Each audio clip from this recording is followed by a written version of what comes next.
এবার সে জাকাত দিলে লাভ কি, জাকাত আদায় করলে কি লাভ?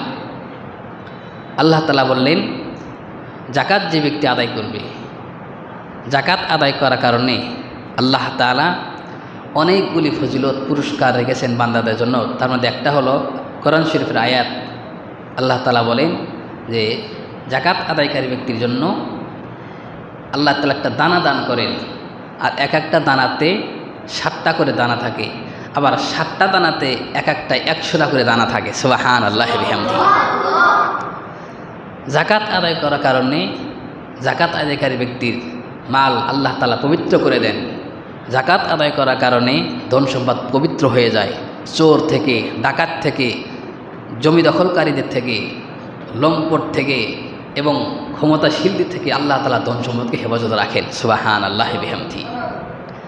জাকাত আদায় করলে মুফাসসিরিনরা বলছেন, কেউ যদি সঠিকভাবে জাকাত আদায় করে, জাকাত আদায়কারীর পরিবারে আল্লাহ তাআলা তাকওয়া দান করেন, মুত্তাকি ছেলে মেয়ে দান করেন, পুরা ফ্যামিলিতে সবাই তাকওয়াবান হয়ে যায়। সুবহানাল্লাহ।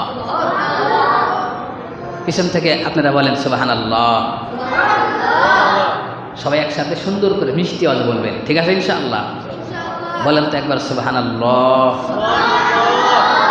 জাকাত আদায় করলে বড় বড় রোগ থেকে ক্যান্সার, টিউমার, ডায়াবেটিক্স, প্যারালাইজ, এইগুলো থেকে আল্লাহ তাআলা হেফাজত করেন। বলেন সুবহানাল্লাহ। জাকাত আদায় করলে আল্লাহ তাআলা আমলকে শুদ্ধ করে দেয়। জাকাত আদায় করলে আল্লাহ তাআলা পুরা মহল্লাতে শান্তি দান করেন। বলেন সুবহানাল্লাহ। একসাথে সুন্দর করে সবাই বলেন সুবহানাল্লাহ। জাকাত আদায় করলে আল্লাহ তাআলা পরিবারের মধ্যে, এলাকার মধ্যে, সমাজের মধ্যে রহমত দিয়ে ভরপুর করেন। বলেন সুবহানাল্লাহ। জাকাত আদায় করলে আল্লাহ তাআলার নবী মুহাম্মদ রাসূলুল্লাহ সাল্লাল্লাহু আলাইহি ওয়াসাল্লাম বলেছেন এক হাদিসের মধ্যে, জাকাত যারা দিবে, জাকাত দেওয়ার কারণে এই জাকাত প্রদানকারী ব্যক্তিকে আল্লাহ তাআলা সব ধরনের নিরাপত্তা দান করেন। তার চেহারার মধ্যে আল্লাহ তাআলা নূর দান করেন, তার ধন সম্পদের মধ্যে আল্লাহ তাআলা রহমত দিয়ে ভরপুর করে দেন। সুবহানাল্লাহি বিহামদিহি। তাহলে আমরা সঠিকভাবে জাকাত দেব ইনশাআল্লাহ? সঠিকভাবে জাকাত দেব ইনশাআল্লাহ?